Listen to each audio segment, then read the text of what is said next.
अशा पद्धतीने गव्हाच्या पिठामध्ये पालक तुम्ही टाकून तर बघा, 100% तुम्ही ही रेसिपी बघितल्यावर बनवणारच. नमस्कार मंडळी, तर चला सुरुवात करूया रेसिपीला.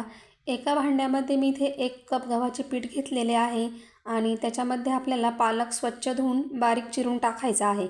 आता याच्यामध्ये मी इथे एक मध्यम आकाराचा कांदा बारीक चिरून टाकलेला आहे, 1 टोमॅटो टाकायचा आणि 2 हिरव्या मिरच्या बारीक चिरून टाकलेल्या आहे. 5 ते 6 लसणाच्या पाकळ्या आणि थोडंसं आलं मी इथे खलबत्त्यात ठेचून घेतलेलं आहे.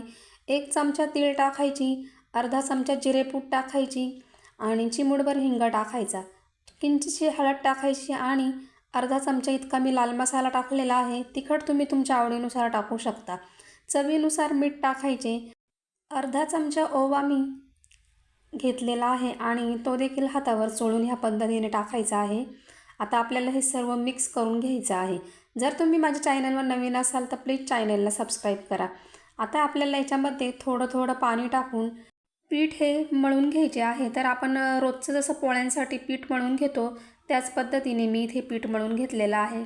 तर तुम्ही बघू शकता अशा पद्धतीने पीठ मळून घेतलेलं आहे आणि थोडंसं तेल टाकून पुन्हा आपल्याला एकदा हे एकसारखं करून घ्यायचं आहे.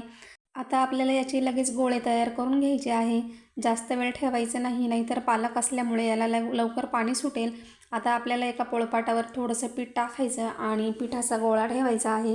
त्याच्यावर थोडीशी तीळ टाकायची आणि थोडी कोथिंबीर टाकायची आणि आपण जशी पोळी लाटतो त्याच पद्धतीने आपल्याला गोल अशी लाटून घ्यायची आहे.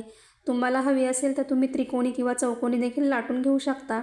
पोळीपेक्षा मी थोडंसं इथं जाड लाटलेलं आहे आणि तवा गरम झाला की त्याच्यावर थोडंसं तेल पसरवून घ्यायचं.